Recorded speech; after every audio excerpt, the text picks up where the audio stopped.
Wutar so da zabi take ba ɗan kaɗan kuma ba, da ta taɓa ka kuna ake kwarya na kuna.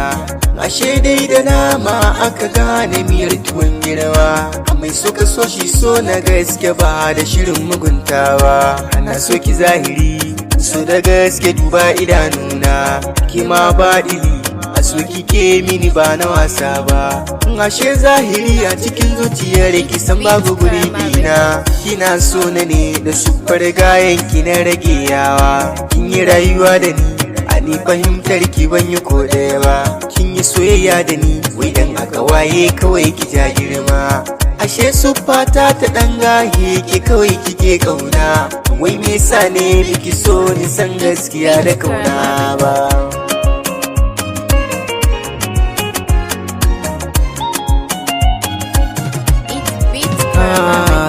A dacin tunani na ɗaya ke ce rufin asiri na, soyayya ce wadda na so mai shaidawa ga 'ya'yana. Na so ki so da soyayya, soyayyar da ba ta wasa ba. Na so ki san da ban taɓa yi ba, misalin ba zan kwatanta ba. Cikin zuciyar ki kina da kulliya ba za ki nuna ba, ashe wai kina da sirri na kai da kai da baki buɗan ba.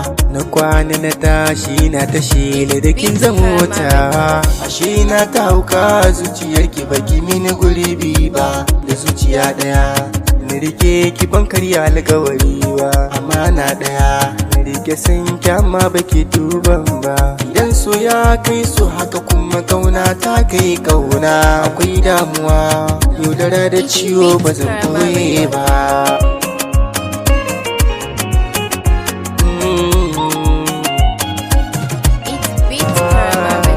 Da kwan kauna ba amana zahiri to ni na gani, da dubawa ya fata aka gane borin jini.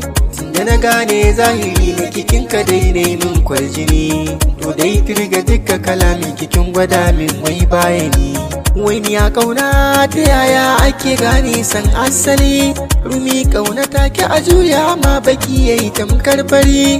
Ban yi zato ba gane ciki na saka na kuma hannu sar da ni, ta zaɓe ni ne wai dan yi kwalliya ta yi fafa da ni.